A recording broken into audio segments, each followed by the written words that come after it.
더민주당 지금 전당대회가 이번 주 토요일이죠. 이번 주 27일로 다가왔는데 여기도 상당히 좀 우려되는 상황인 것 같아요. 이대로 가면 완전히 친문 일색으로 이제 가는 거 아니냐, 그런 게 나오면서 친박 일색의 어떤 새누리당과 친문 일색의 민주당 이런 모양새가 같이 있게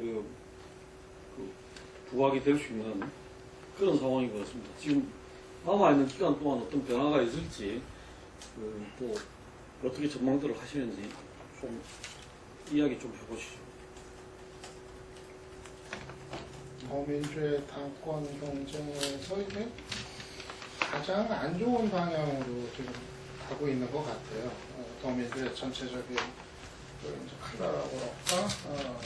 이런 걸 이제 내년 이제 대선 놓고 생각을 했을 때, 지금 그래서 이거 책이 나올 때쯤이면은 결과가 이제 나오겠지만, 지금 현재까지는 뭐 이제 추미애 이제 후보가 좀 이제 앞서 있는 거로 그렇게 지금 얘기들이 이제 나오는 것 같고요. 그거는 역시 이제 문재인 전 대표 이제 핵심 인물들의 이제 적극적인 지원에 이제 힘입어가지고 이제 그 친문 이제 당원들 이제 힘으로 일단 이제 선두를 달리고 있는 것 같고, 생각보다 좀 김상곤 후보가 좀 이렇게 거기에 이제 가려가지고 힘을 좀 제대로 받지는 못하고 있는 것 같고, 이렇게 됐을 때는 당대표가 만약에 지금 추세대로 추미애 후보가 되고, 그리고 이미 그 최고위원들은 지금 역시 거의 다 이제 친문 인물 인사들이 되고 이제 포진하는 이런 거로 지금 가고 있고, 이렇게 되면은 사실 김종인 대표가 좀 이제 비아냥거리는 식으로 얘기했었던 도로민주당으로 간다는 것이 지나친 얘기가 아닐 수도 있는 이런 상황이 좀 이제 예고가 이제 되고 있는 것 같아요. 이게 사실은 문재인 전 대표 내년 대선 놓고 생각을 한다 했을 때 대단히 이제 안 좋은 길로 가는 건 분명해 보이거든요. 사실 문재인 대표가 갖고 있던 대선 후보로서의 결정적인 한계가 이 확장성의 이제 한계, 이거를 인식을 본인도 이제 해왔었던 거고, 그래서 김종인 대표한테 걸었던 처음에 그런 이제 기대도, 그런 역할에 대한 기대가 있었던 건데, 결국 이렇게 친문 일색의 더민주가 된다고 했을 때 그거를 향한 어떤 노력은 좀 결국 사실상 이제 원점으로 돌아가 버리는, 그야말로 이제 도로민주당이 돼서 내년 대선을 치러야 되는 이런 상황이 되는 거고, 이러한 지금 더민주의 당내 구조가 확인된 상황에서 지금 다른 주자들 이제 김부겸, 박원순, 안희정, 이재명 뛰어든다고 하더라도 정말 의미 있는 경쟁이 가능할 것인지, 뭔가 역동적인 경쟁을 통해서 누가 후보가 되든 한 단계 지지율을 업그레이드 시키는 이런 상황이 가능할지가 사실은 좀 무망해 보이거든요. 그래서 더민주 안에서 과연 지금 딜레마가 문재인 전 대표가 단독 레이스 해가지고 그 힘 가지고 대선 본선 경쟁력이 있겠는가, 좀 회의적인 판단이 드는 게 현실인데,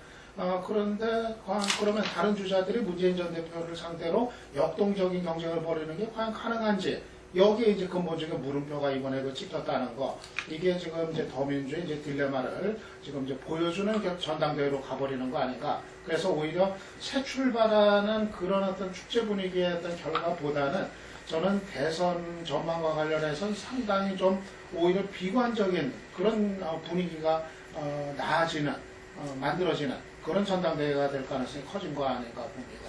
저는 이렇게 좀 봐요. 내부에 탈당한 사람 비주류들 반노 기문이 많이 나가고 주류들만 거의 남아있다. 그래서 자기들끼리 비슷하게 가고 있기 때문에 역동성이 없다. 그래서 대선에 역동성이 없기 때문에 질 수 있다. 이런 부분보다는요, 이런 걸 더 주목을 해봐야 되겠습니다. 색깔이 비슷한 사람만 남아있다 보니까 컨텐츠가 점점 더 친노 친문의 어떤 특질을 강화시키는 쪽으로 강경 컨텐츠로 간다는 거죠. 만약에 문재인 대표나 친노 친문 진영에서 경제는 굉장히 개혁적으로 경제민주화를 주장하고, 지금 김종인 대표처럼 안보는 미국하고의 관계 정신이 안정적으로 만약 이렇게 간다고 이야기를 했을 때, 제가 볼 때는 거의 야권으로 정권 교체가 될 가능성이 100%라고 여건이 이길 가능성이 하나도 없다고 봅니다. 근데 지금도 야권 내부에서의 불안정성이 존재하는 부분은 뭔가 친노 친문이 이야기하는 내용들, 뭐 정치작전권 이양을 닫겠다 이런 부분에 대해서 물론 야권 지지자들 중에 댓글에 글 달고 하는 사람들을 한 몇십만, 몇백만 정도는 그런 부분을 열렬하게 지지하는 것 같지만 과연 야권을 지지하는 사람 중에 여당이 싫거나 지역적인 특성이나 이런 것들 때문에 마지 못해 지지하지 그런 것들까지도 다 같이 지지하는가에 대해서 저는 야당이 굉장히 판단 착오를 하고 있다고 봐요. 결국은 지금 이번에도 나오는 사람 누가 되든지 간에 김상곤이든 추미애든 뭐 이종글이 되든 관계없이 결국 386 운동권 옛날에 전대협 한 총령이 구호에서 크게 벗어나지 못하는 강령을 채택을 한 사람이 될 거고 지금까지 뭐 김종인이 선거 때 내밀었던 거 다 무산시킬 거고 과거에 친노 민주당으로 돌아가 버릴 건데 그 위기를 스스로 자신들 스스로 만들어내는 쪽으로 가는데 그게 대중의 정서하고 굉장히 괴리될 수 있다는 거고 그 칼날을 가지고 대선에 임한다고 하면 여러 가지 불안 요인이 있을 수가 있는 거죠. 만약에 여건이 사드나 정치작전권 이양 이런 거를 가지고 저렇게 지금 이 승부수로 던질 줄 몰라서 그렇지. 내가 박근혜 대통령이라고 그러면 새누리당 딱 탈당을 선언하고요. 이 사드, 그 다음에 MD, 전시작전권 이양, 주한미군의 어떤 이 상호 방위 조약에 의한 지위 유지, 이 부분을 가지고 안보 이슈를 국민투표에 붙여서 국민의 뜻에 따르고 만약에 국민들이 거부하면 나 사퇴하겠다. 이렇게 만약에 대통령이 국민투표 여부 권한이 있으니까 붙이고 또 뭐 안철수 대표나 뭐 이런 사람들도 하자고 했잖아요. 그렇게 했을 때 그걸 가지고 만약에 국민투표에 이겨버렸을 때 이 야권이 대응할 방법이 있겠냐. 대선은 야권이 패배할 수도 있죠. 그런데 지금 그건 유신으로 가는 방법이에요. 유신이 아니라 국민투표 붙이는데 그러니까 유신을 국민투표 붙이가 갔다고? 아니 국민투표를 유신으로 생각하는 이런 정건대적인 아니 그 당시에 바로 안보 이슈를 갖고 국민투표를 하고 아니 그걸 그래 내 임기를 연장하는 게 아니라 나는 이런 문제에서 특정 정당이나 어떤 정치적인 이해관계가 없다는 걸 보여주기 위해서 탈당을 먼저 하고 붙인다는 겁니다. 그리고 나는 자기 대선에도 개입하지 않겠다고 그럼 국민들이 알아서 하라고 던졌을 때 어떤 일이 하겠다고 벌어졌구나. 하면은 할 수는 있죠. 지금 제도적으로. 네. 회장님 얘기해서는 아니 그러니까 민주 전당대 그냥 얘기하는데 왕부치할게요. 그러니까 친노 확산해. 친문이 저런 식의 이 사고를 자기들끼리 더 강화시키는 쪽으로 가는 게 야권의 유일한 야권이 정권 재창출을 못할 불안 요인입니다. 더민주 지금 전당대 이번 지난 주말 그 토일에 거쳐가지고 수도권 서울 경기 인천의 이 시도당 위원장 선거에서 저는 승부가 났다고 봅니다. 이미 그것이 알고는 있었지만 어떤 공개됐다 이제 그걸 보는 거죠.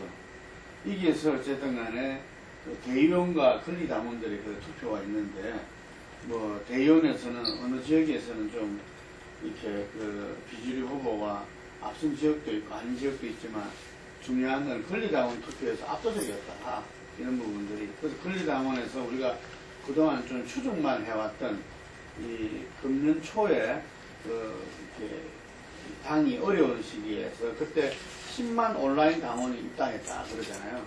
이 중에서 3만 명 정도가 권리당원인데 이 세력들이 아마 현재 더민주는 어떤 이 선거든지 그 결과를 갖다 좌지우지하게 될 것이다. 예, 그래서 뭐 제가 볼 때는 아마 무난하게 추미애 후보가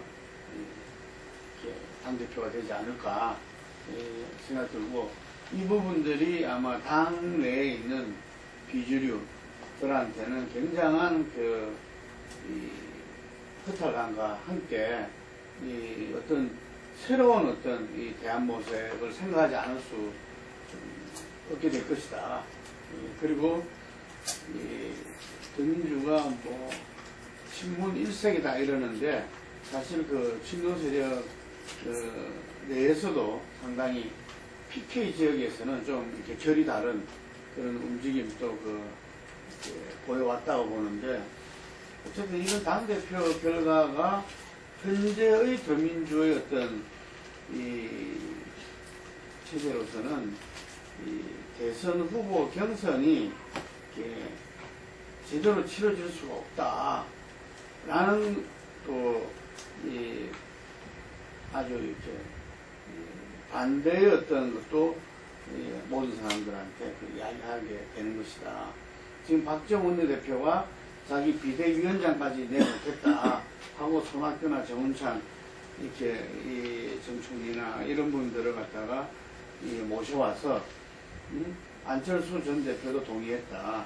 뭔가 경쟁력이 있는 그런 이 경선을 가야만이 이게 정권 교체를 해낼 수 있다고 이야기하는데 더민주는 이번 전당대회 결과가 이제 이대로 간다면은 이 대선 후보는 사실상 문재인 전 대표로 있는 상태에서 뭐 추미애 후보가 공개적으로 그렇게 이야기했고 이제 문재인 전 대표 이길 수 있는 어떤 그런 강한 야당을 만들어야 된다 이렇게 이야기했고 그런 부분들이 상식적인 거지만 상당히 당의 역동성을 가져오기 위해서 어떻게 해야 될 것인가 하는 부분들은 저는 그 고민은 가장 먼저 문재인 전 대표 본인과 그 캠프에서 오히려 시작돼야 되지 않나라고 보는데 실제로 이 박근혜가 대통령이 청와대라는 어떤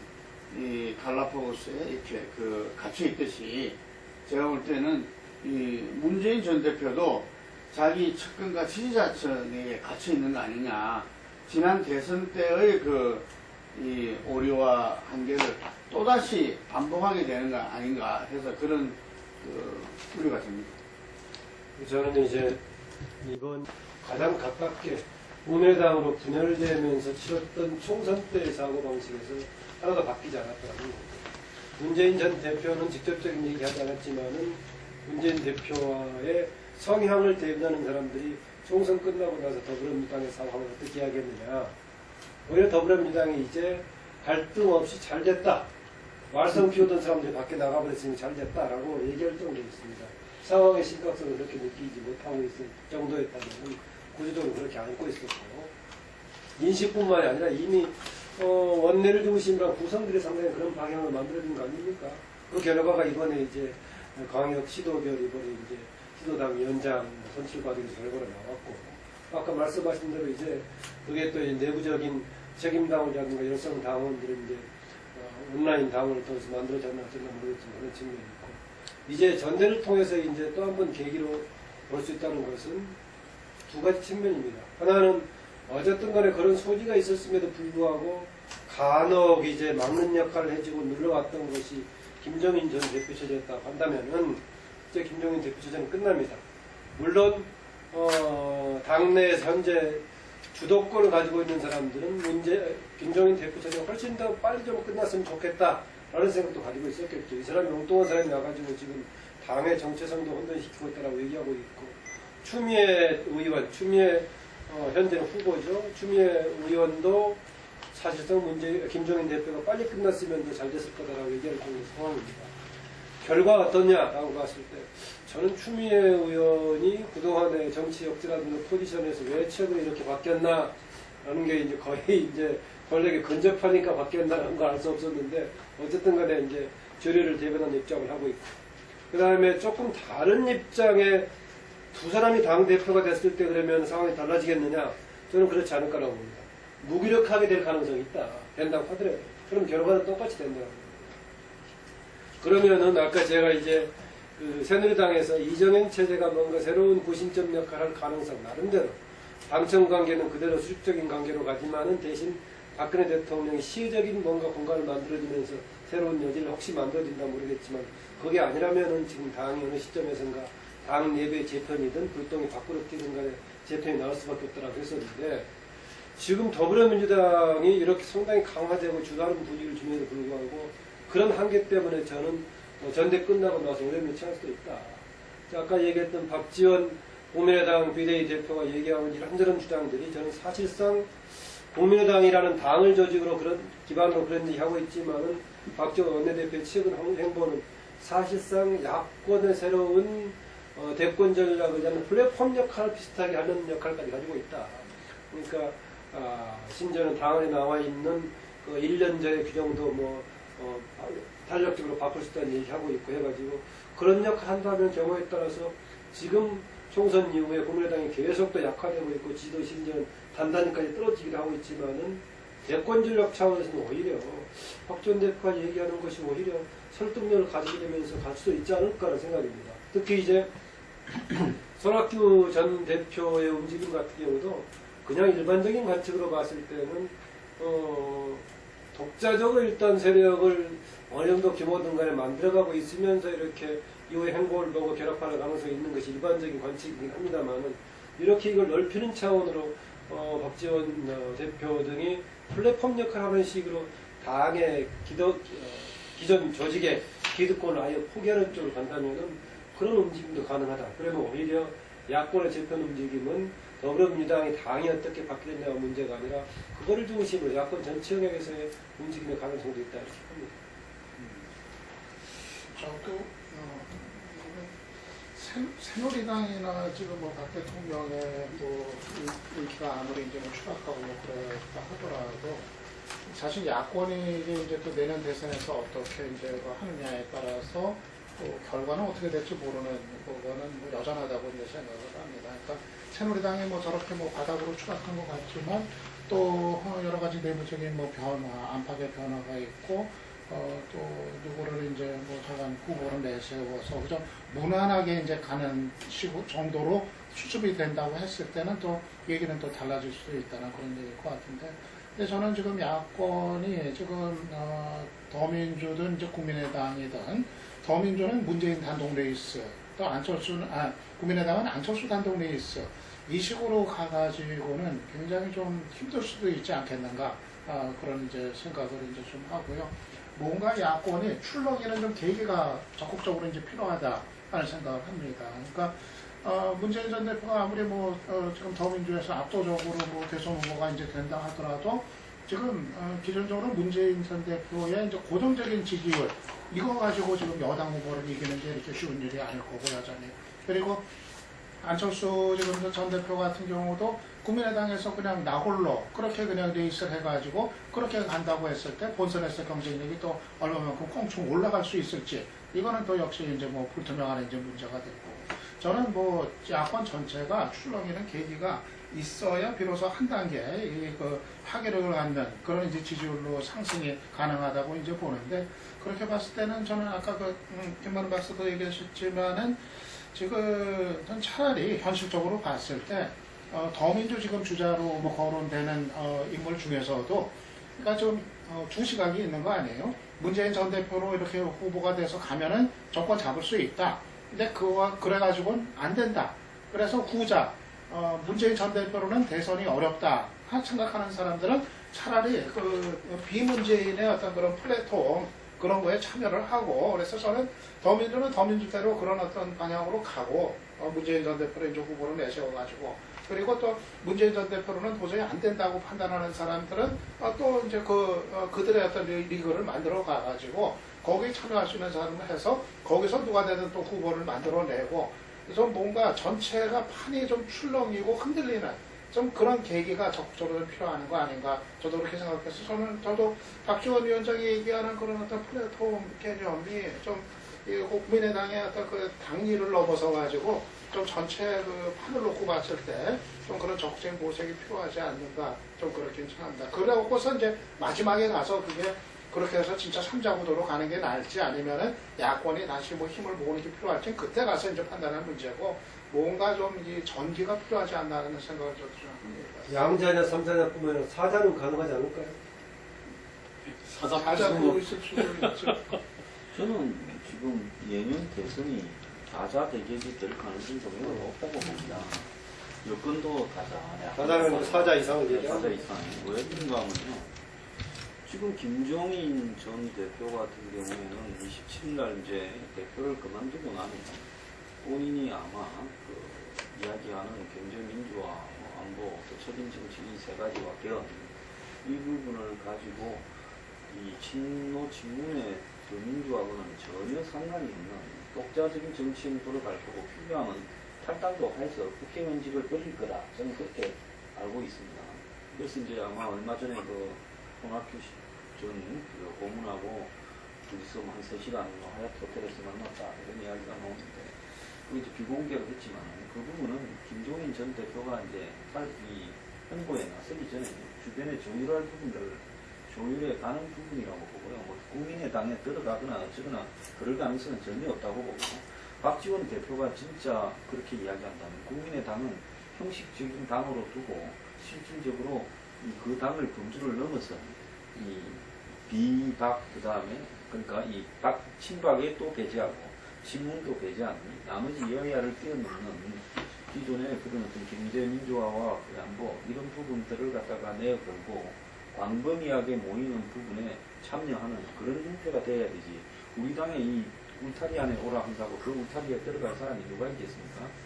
그런 부분에서 봤을 때 일단 한 10%에 근접하는 그런 대선 주자가 있는 것이 새로운 어떤 정치 세력에 매우 필요하죠. 왜냐하면 될 만한 사람이 없을 때 그 정치 세력은 대선에서 역할을 하기가 어려운데요. 지금 손학규 전 고문이 한 5% 안팎의 뭐 지지가 나오는데 제가 볼 때 어떤 뭐 정치 세력을 만들어서 좀 더 움직이고 뭐 공식적으로 뭐 출마 선언하면서 과거말 번복에 사과하고 이러면 지지율이 좀 더 올라갈 수 있고 최종적으로는 이 호남의 유권자들이 판단을 하더라고 봅니다. 이걸 어떻게 바라봐야 되느냐.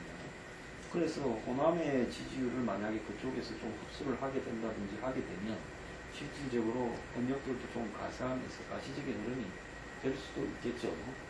그런 부분 속에서 여건도 제가 볼 때 지금 반기문 구도로 친박이 매우 단순하게 생각을 하는데 한때는 자기들이 남은 단상이라고 보고 개헌을 이야기하면서 이 껍데기 반기문, 알맹이 총리 이런 식으로 이면식 정부제 개헌을 오히려 친박들이 밀었는데 이제 그 부분은 물 건너간 거고 반기문 사무총장도 내가 무슨 뭐 껍데기 그런 대통령 안 하겠다면서 친박하고 갈등 양상도 좀 있던 것 같아요. 이번 개각이 그런 걸 보완하기 위한 부분이라고 저는 보는데 조윤선을 넣었어요.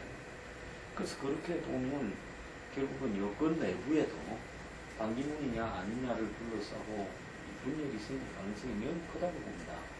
그러면 친박 친문을 빼고는 이하 집산들이 지속되면서 조금 더하면 여권과 야권이 손을 잡을 수도 있겠죠. 그런 어떤 부분에 근데 박지원 지금 비대위원장이 도움이 되는 거냐 안 그러면 방해 요인이냐 이 부분은 좀 생각을 해봐요. 저는 그 손학규 요새는 전 사무공무원이라는데 그 손학규 신공무원이 인천에 정경대 선언하고 강진에 이렇게 자리를 잡았을 때 왜 강진에 갔을까? 그 정약용이 그 유배됐던 그 지역인데 그 저는 아마 이 손학규 전 대표가 대선에서 움직일 때 그 호남에서의 그 생활이 어떤 면에서는 신의 한 수가 될 수도 있다 라고 봅니다. 그런 차원에서 이 지금 금방 들 이야기하신 어떤 친박 중심의 어떤 새누리당과 친문 중심의 더민주 거기에서 그 쪽을 아우르는 어떤 말하자면 중간지대에서의 그 새로운 어떤 이 정치 플랫폼 국민의당을 뛰어넘는 뭐 국민의당 지금 현재 국민의당으로서만은 안 된다는 것은 뭐 박지원 비대위원장 안철수 전 대표뿐만 아니라 모두가 그렇게 인식을 하는 것 같아요. 그렇기 때문에 국민의당을 뛰어넘는데 이것이 과연 이렇게 이 새누리당의 어떤 비주류 부분과까지도 포괄하는 부분을 형성할 것이냐 아니냐 하는 부분들이 저는 남겨져 있다고 보고요. 그런 차원에서 이 손학규 전 대표의 어떤 지금 현재 더민주당원이니까 탈당 여부가 상당히 중요한 하나의 분기점이 될 수 있다 이래 봅니다. 아마 시작 전개 개편이랄까요? 어쨌든 대선판의 새로운 판짝이 본인이 말했던 어떤 출발일 수 있다 이렇게 보여지고 그럴 때 이 손학규 전 고문은 더민주에 들어갈 가능성은 저는 거의 없다 보기 때문에 많은 분들이 그렇게 이야기하죠. 이번에 또 전당대회를 통해서 분명하게 이렇게 확인됐으니까 그래서 더민주를 탈당할 가능성이 높다. 그 시점을 전당대회 이후에 어느 시점을 잡지 않겠나 싶고 아까 이렇게 말씀들 하신 바로 일단 야권 내에서 더민주의 친노 세력을 제외한 부분들이 하나의 대선이라는 어떤 새로운 어떤 플랫폼을 만들 때 여러 사람들이 그게 참여할 수 할 것 같아요. 예를 들면 김종인 전 대표 같은 경우도 상당히 그런 부분에서 자기의 어떤 경제민주화 전도사로서의 어떤 역할을 주어진다면은, 이제 자기도 지금 당이 중요한 게 아니라 자기는 경제민주화가 이루어져야 된다는 걸 공개적으로 이야기했지 않습니까?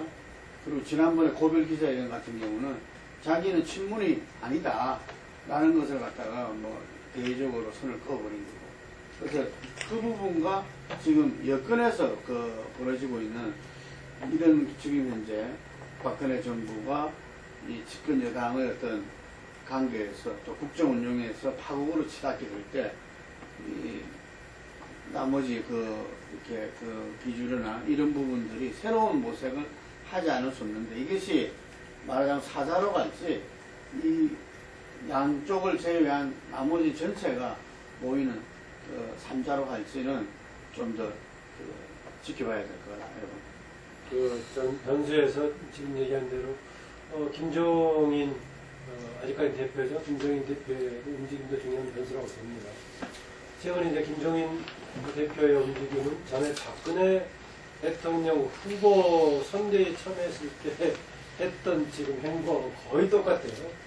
우리 선대위에 참여하고 있을 때는 가끔 보이콧했다가 또 나갔다가 하면서 박근혜 대통령 당선되고 나서부터 이제 완전히 저쪽 아니다라고 했었는데, 여기는 또 반대로 반대로가 아니라 비슷하게 이제 또 본인 역할 끝나고 이쪽에 이제 공식 끝나고 나는 이제 새로운 지도부 공식 출범하는 시점에서 이제 아니라는 식이 하고 있죠. 본인이 그때 처음에 이제 비대위원장으로 초대가 돼서 이제 거기 갔을 때 주변 언론들에서 당신 친노 들러리 서는 거 아니냐, 친노 패권에서 당신이 할 수 있는 역할이 있겠느냐라고 했을 때 내가 들러리 하려고 왔겠느냐, 친노 패권 청산할 것이 있나 없나 모르겠지만 청산할 내가 자신 없으면 안 왔다라고 얘기했었는데, 지금 본인 결과적으로 실패했다라고 얘기하는 거 아닙니까?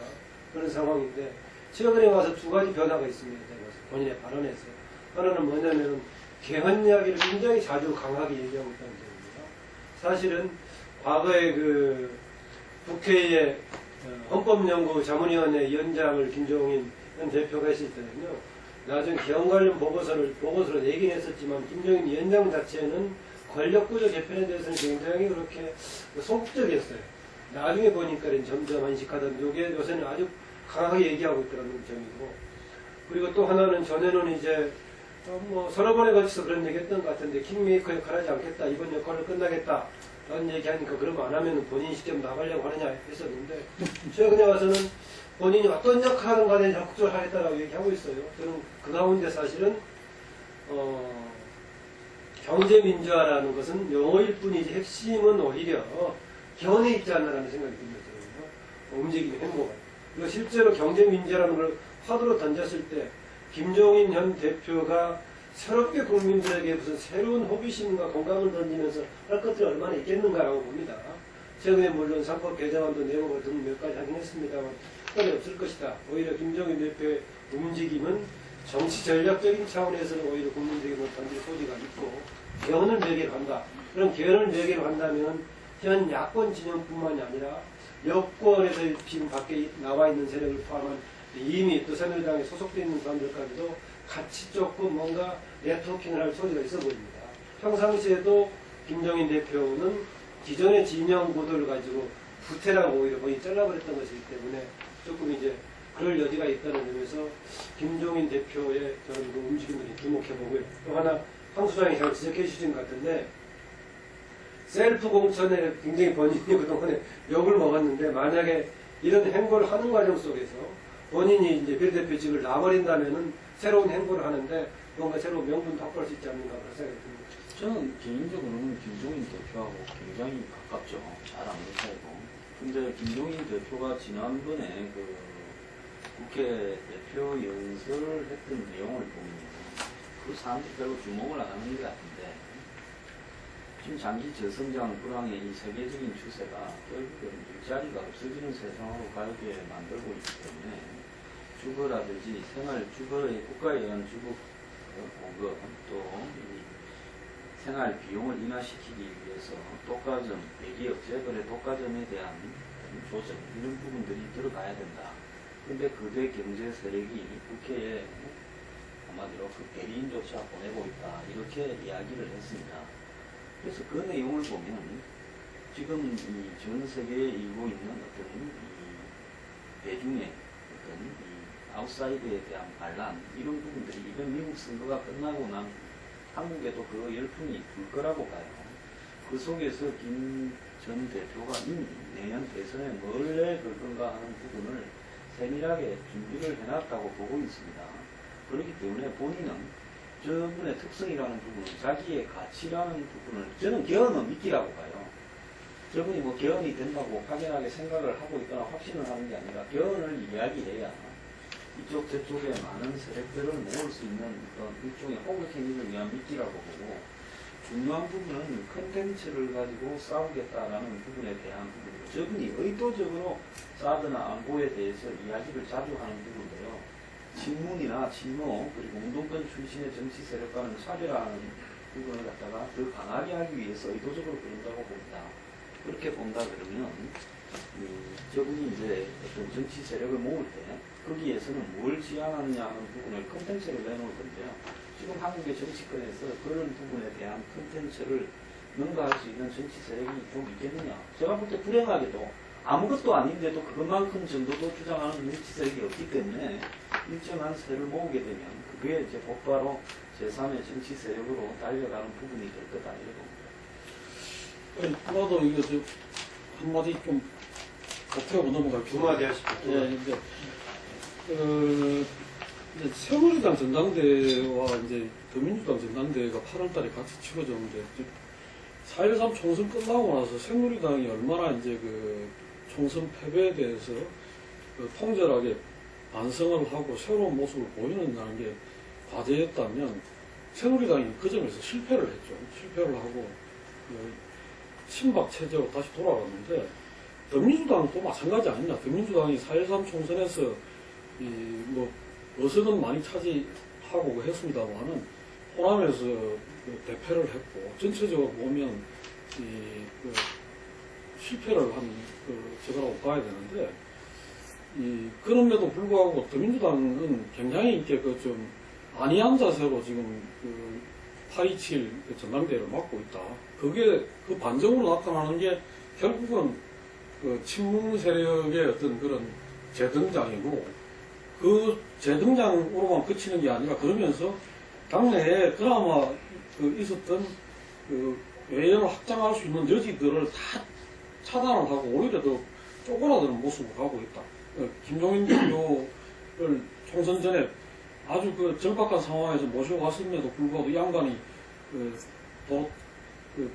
전령을 선언하고 나가는 모양이고 당내 여러 개 비주류 주자들이라고 할 수 있는 김부겸, 박원순, 안희정, 이정현 등이 이 체제에 이 선거에 뛰어들어가고 가망이 없다고 생각하고 하고 있고 이 부분들이 이렇게 결과가 됐을 때 더민주당에서 가능성이 있다 생각을 하고 활발하게 내년 주자 경쟁에 나서겠는가 이걸 볼 때 상당히 의구심이 드는 그런 상황까지 왔다.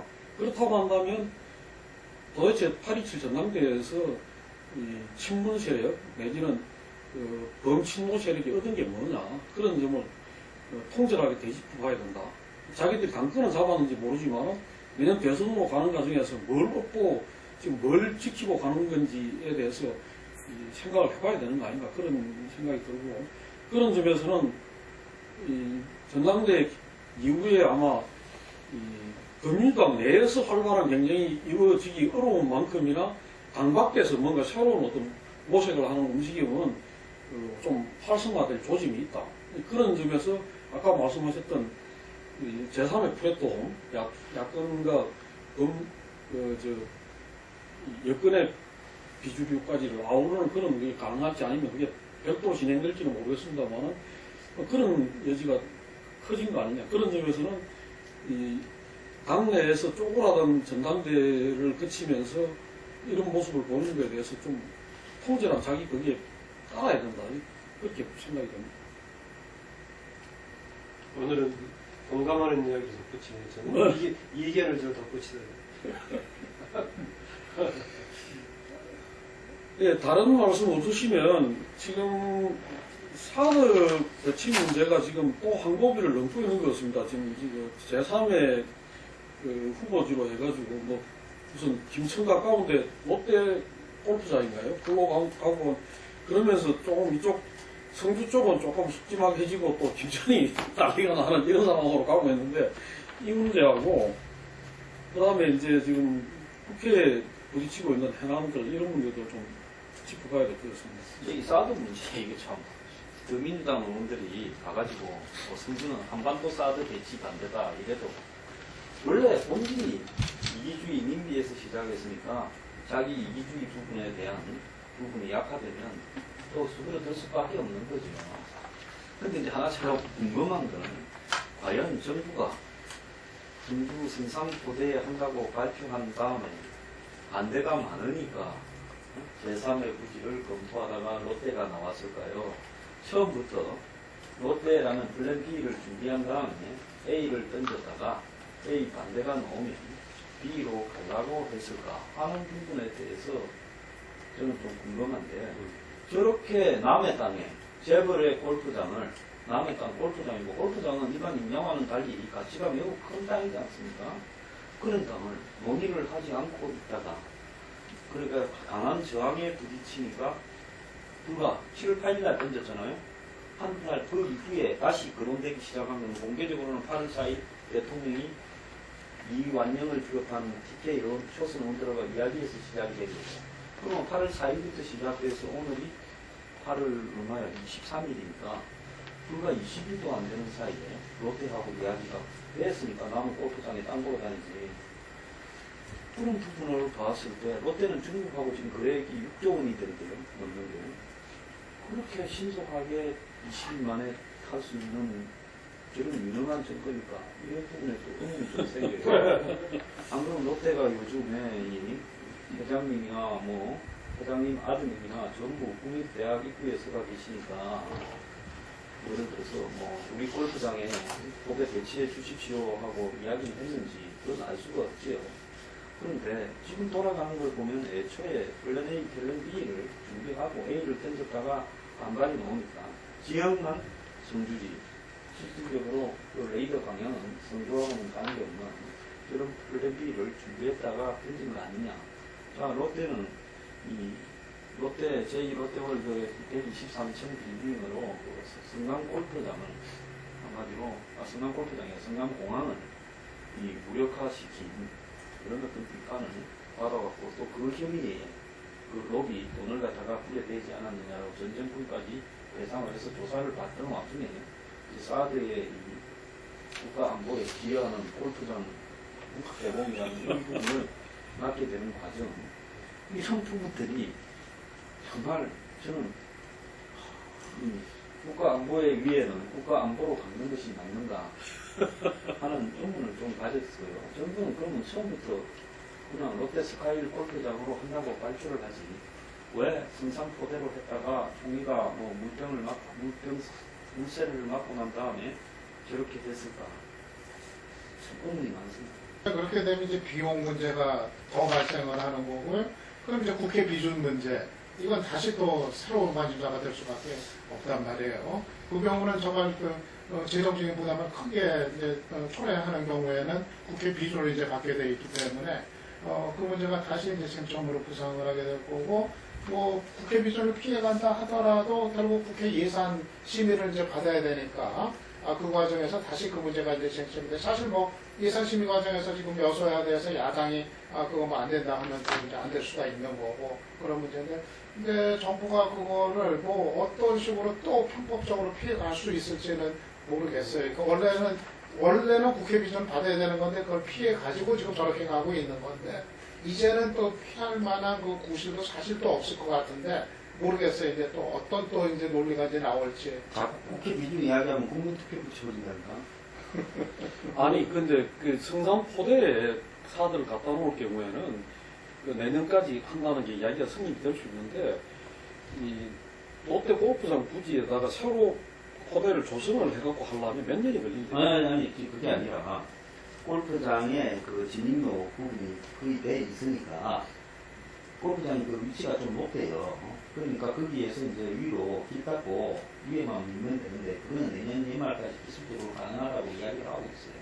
아직 공식적으로는 내년 말까지 그냥 거의 뭐. 하는 건 아직은 근데 실제로는 그쪽에 나오는 이야기가 그게 이런저런 그걸 거치면 내년까지 불가능한 그래서 나는 오히려 이제 그 항상 얘기한 대로 뭐 내정이 돼 있든 안 돼 있든 뭐 제3의 후보지가 이제 거론이 되면서는 앞으로 추진 과정에 대한 오히려 더 많은 변수가 생겼기 때문에 조금 유동성이 생긴 거 아니냐.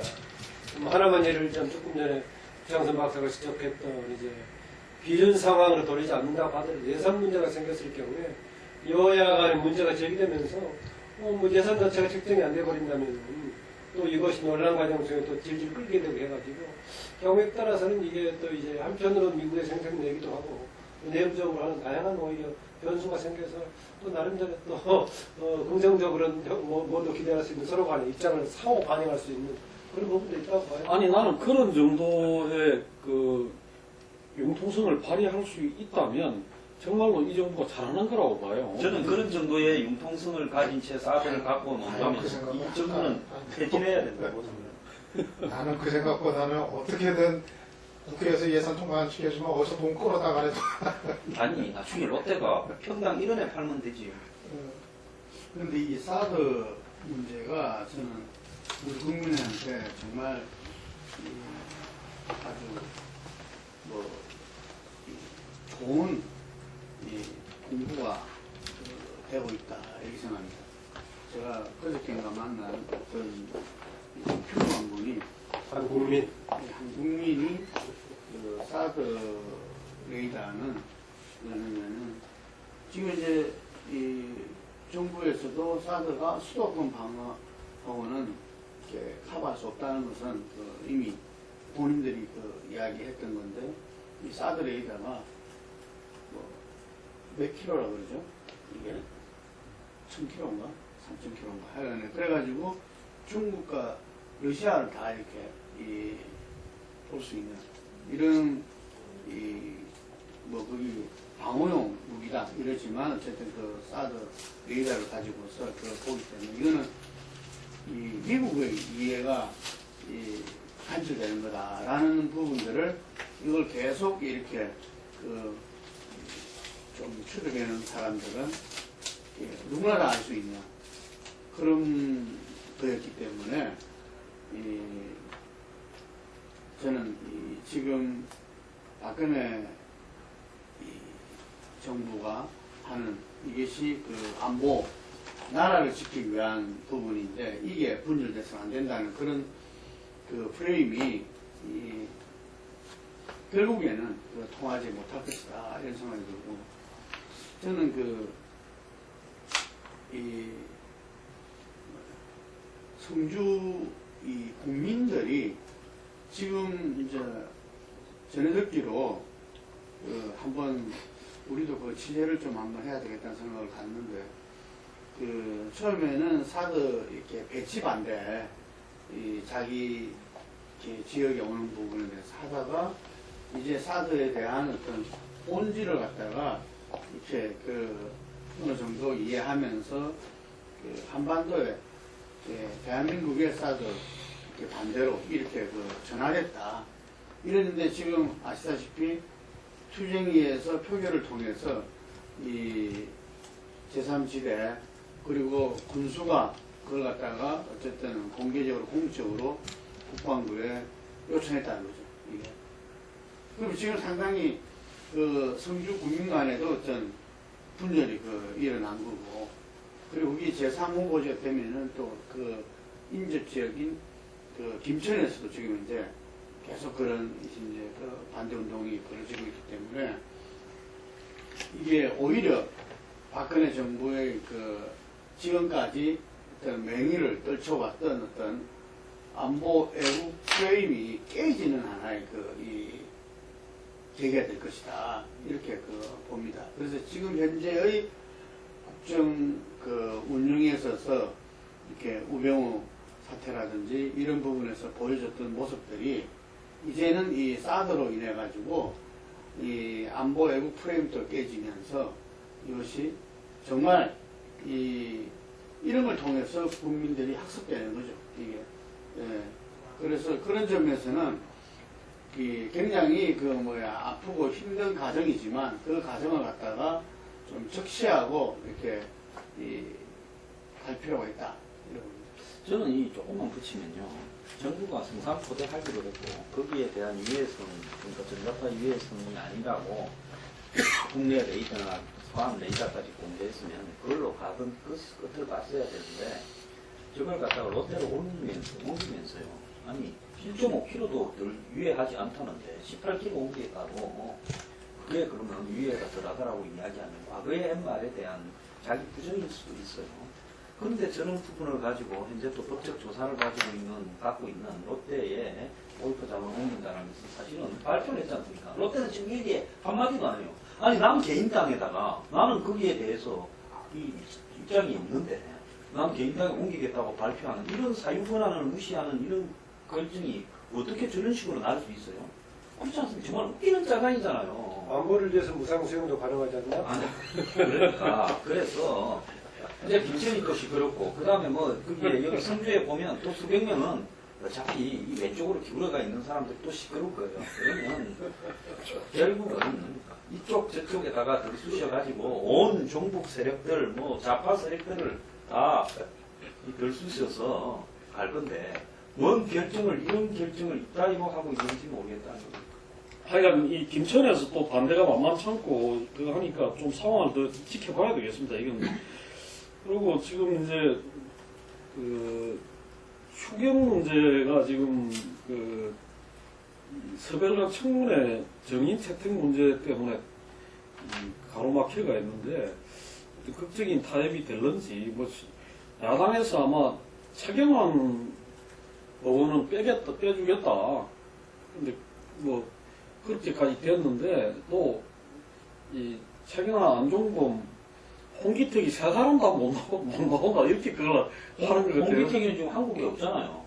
그러니까 홍기택이는 한국에 없으니까 못 나오는 거고 안종범이는 못 부르겠고 차경환도 못 부르겠고 그러면 이제 세 사람 다 없는 상태에서 청문회를 해야 되는 그런 상황이 되는데 이 문제에 대해서 좀 이야기해보죠.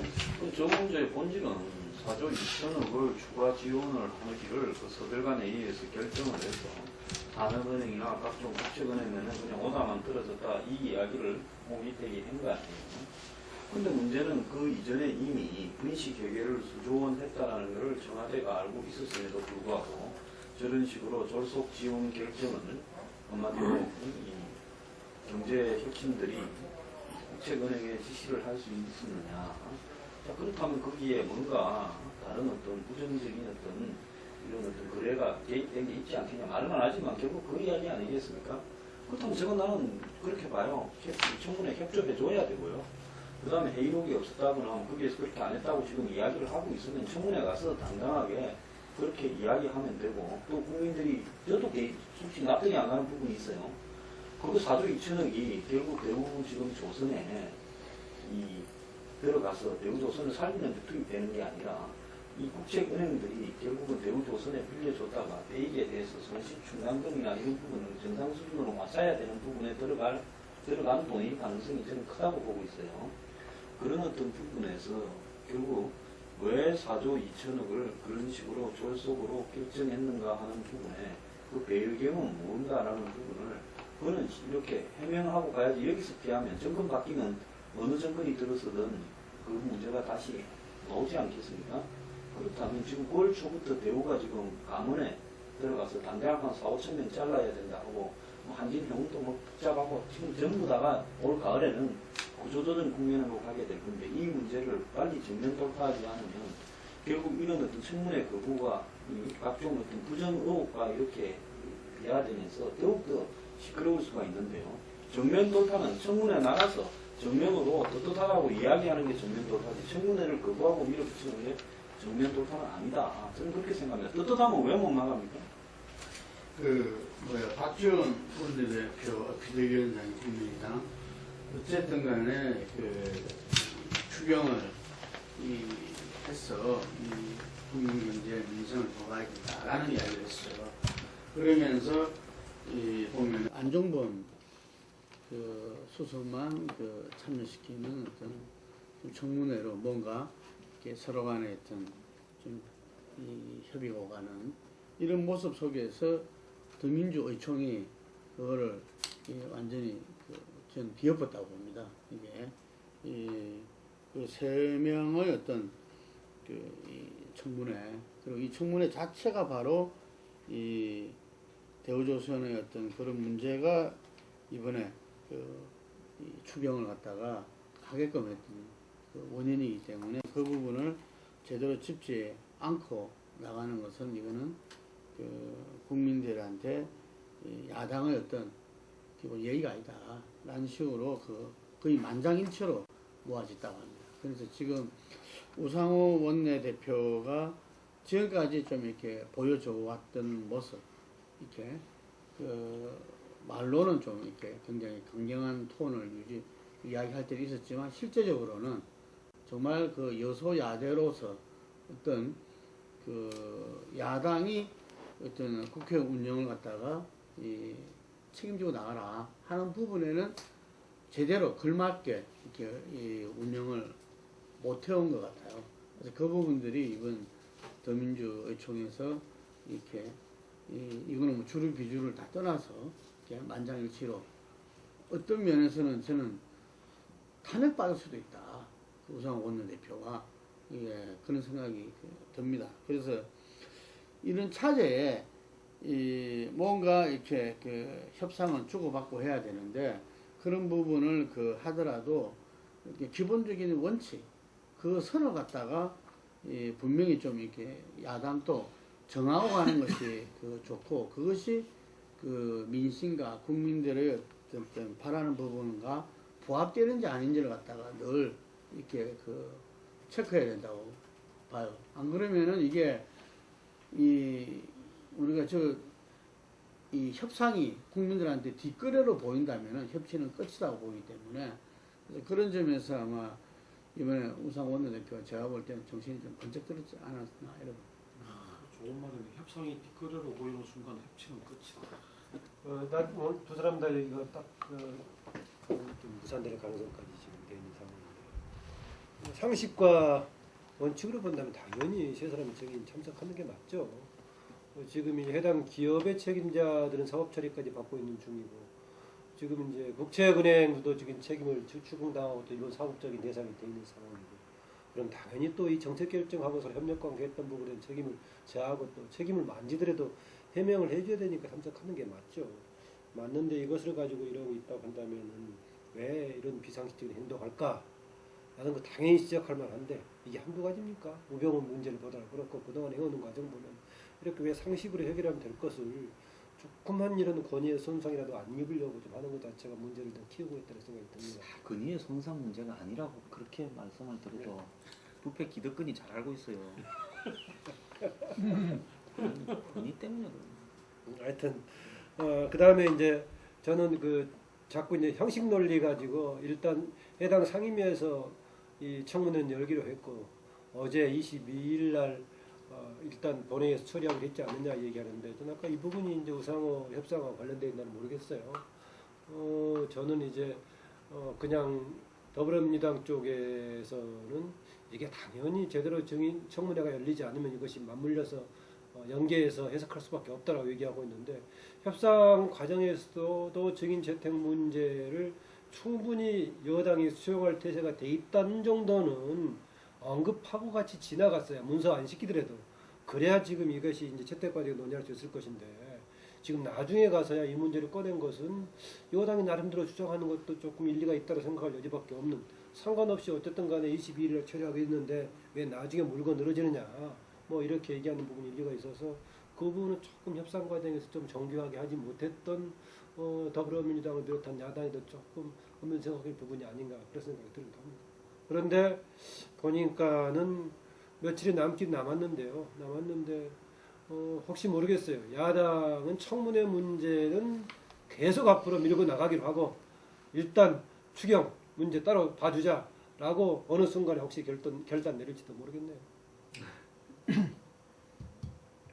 근데 이 추경 자체가 내용이 바로 이제 그 돈이 그 대우조선 등 이제 거기에 투입되는 돈이기 때문에 그 과정이 어떻게 됐냐는 걸 전혀 뭐 규명을 안 하고 그 국민 세금을 그 투입을 한다는 자체가 국회의원들도 명분이 없는 짓이죠. 그래서 애초에 시작할 때는 추경 일정 자체가 아무리 빠듯하게 논의한다고 하더라도 그런 근본적인 검토까지 간다면 빨리 해봐야 8월 말 정도 될 거다라고 했었는데 이미 그 정도 깊이 있는 분석은 이제 돈 넘어간 거고 큰 덩어리에서 일단 이렇게 한정시켜놨기 때문에 그대로 동의하는 분위기로 갔었는데 그마저도 안 되면 어쩔 수 없지 않느냐 이런 얘기 나오는데 아까 말씀드렸다시피 특히 이제 국민의당 쪽에서는 추경의 필요성에 대해서 상당히 강조하는 쪽 같아요. 박지원 비대위 대표 등이. 그러고 보니까 어느 시점에서는 계속 이제 청문회 증인 출석 문제는 계속 하여튼 주장과 논리의 근거로 남겨놓고 그냥 상관없이 추경 문제는 그냥 혹시 상정해서 처리할 여지도 있지 않나 그런 생각이 듭니다. 사실 지금 뭐 이 말고도 현안이 많죠. 세월호 특별법 문제라든가 또 지금 이제 가습기 그 문제라든가 뭐 가습기 문제는 좀 진행이 되는 것 같고 네. 나름대로 의원식 열심히 하고 있는 것 같더라고요. 세월호 특별법 문제 같은 게 지금 뭐 완전히 제거돼가지고 지금 계속 강화문에서 단식을 하고 있고 이런 상황인데. 근데 세월호 특별법은 당장의 그 운영의 여지에 있어서 지금 이제 보고서 쓰는 기간으로 오히려 조사 기간으로 활용해 볼 여지도 있지 않느냐 이런 식으로 중간에 절충으로 당분간 운영을 좀 활용하는 그런 분위기도 있는 것 같아요. 하고 맥이 다 있는 이렇게 뭐 국회의원들이 실상이 되면 국민들이 다 뭐 달려들 거다. 뭐 자기가 지금 그런 모습은 그런 부분들을 망치로 깨부수겠다. 어쩌고 저쩌고 했는데 저는 국회에 특권 내려놓게야 하고 예를 들면은 우리 국회의 어떤 전반적으로 문제점을 지적하는 거하고 이 전체가 이거는 필요 없다는 것은 이 국민들의 어떤 정치 불신, 정치 혐오를 갖다가 기대한 또 다른 어떤 포퓰리즘이 박근혜 대통령도 보여왔고 이재명 당대표도 그대로 보이고 있다. 그래서 그런 부분들이 그건 아니다 해가지고 될 문제가 아니고 그런 부분들이 이번 정기국회를 통해서 정말 뭐 이재명 당대표 이야기한 대로 예산안 하나 제대로 읽을 줄 아는 사람 없다 하는 부분들이 좀 국민들한테 그거는 아니다 하는 부분들 그리고 이재명 당대표 그건 자기가 너무 좀 오버했다는 대국민 사과를 해야 된다고 봐요. 그런 측면에서 여소야대의 어떤 이번 정기국회 정말 좀 이렇게 이 야당과 야당이 서로 정말 좀 비록 지금 여러 가지로 다 얽혀 있고 막 이렇지만 어쨌든 간에 이 국민이 새롭게 요구했던 20대 총선 민심에 따라서 좀 제대로 이렇게 보여주기 바랍니다. 예. 빨리 보태고 왔습니다.